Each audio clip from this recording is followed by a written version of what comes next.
Sasa hivi kumekuwa na mijadala mingi inaongea kwamba vijana sasa hizi hawamheshimu Mungu kabisa, hawamsikii Mungu, hawamuogopi, hawamtii, hawawezi hata kulishi kusudi.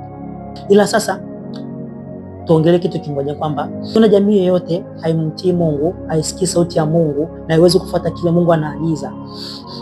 Yaani ujue hiyo jamii imefanikiwa kumtenga huyo mtoto na baba.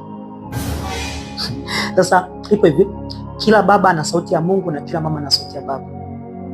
So ili mtoto aconnect na Mungu, ili mtoto amheshimu Mungu, inabidi awe na mahusiano mazuri na baba yake.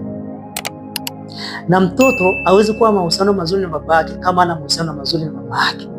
Kwa hiyo mama ni kama linki, ni kama daraja ambalo linamuunganisha kati ya baba na Mungu, kwa sababu mtoto hawezi kumuelewa Mungu kama hajamuelewa baba, na mtoto hawezi kumuelewa baba kama hajamuelewa mama.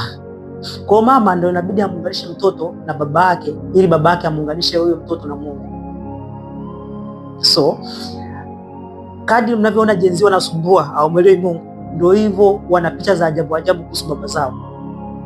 90% ya watu ambao wameingia jela kwa makosa ya ukatili, 10% ambao umeona vijana wanageuka kuwa mashoga, 10% kubwa ya vijana ambao wanageuka kuwa matumboizi, kivumbi akipo kwa kile wanachokifanya, ila sababu kubwa huwa wana dad issues.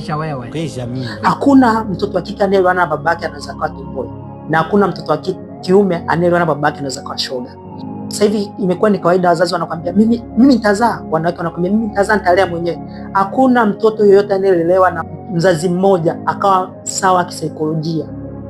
Kwa kadri mnavyosema kwamba mimi nikizaa nitazaa, nitalea mwenyewe, ndio utegemee kutuletea mashoga na matomboizi.